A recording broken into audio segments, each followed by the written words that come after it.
Eta ze jente ikusi zenun kartzelan inguru horretan ez? Kartzelan egon jende asko multa ordaintzen.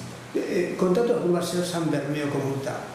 Bermeoko multa, urtero, urtarrian lehenengo domekan, urrian lehenengo domekan, joaten ginen zerrena, Urbiara, antolatzen ziren autobusek, Urbiara joateko, eta egiten zen, Euskal Jai moduan.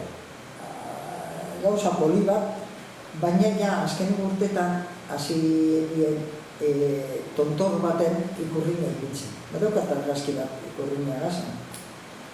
Normalen izaten ziren dantzak eta kantak. Ba, dantzak eta kantak, eta gure artien arrainan du, eta bari. Eta ja debekatu izuen.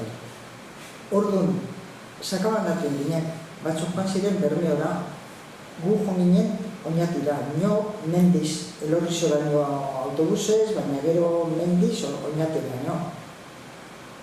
Baten batzuk lortu zuen Urbiara, mendi gehiago joan da, baina Bermeo nik ez dut ezakante zer paso zen, baina ordu zabaldu zen guardia zibil bat errekara bota zuela, itxasora.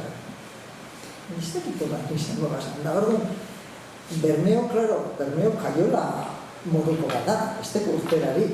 Ordu urtetzeko jende guztizek asatu behar zuen, guardia zibilan horri, eta fitxa, gero heldu jakien multako papela, eta egin zen kanpaina bat multa horrek ez ordaintzeko. Ordaindu behar zen, espetxe ordaintzeko. Orduan, segon multa zenbateko esan, hilabeteko espetxe, 15 egunekoe, hola. Orduan, hainbat jende egon zen multa gaitik, baina egon zen beste jende bat, ni moduen, beste ikasle bat egon zen Valladolizko, uste osana. Hori ikasle gauzatan parte hartzaretik, gero sozialista soekoek egon ziren beste hiru. Lako jende. Izenik gogoratzen duzu? Sozialistana? Ez, zuk ezagutzen zenun jentea dena.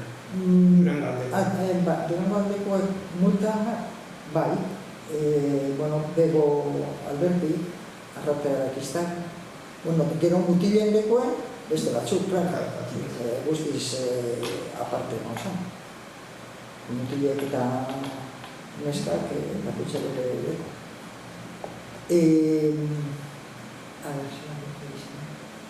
Gallastegi ikastolako andereño Edurnen ama.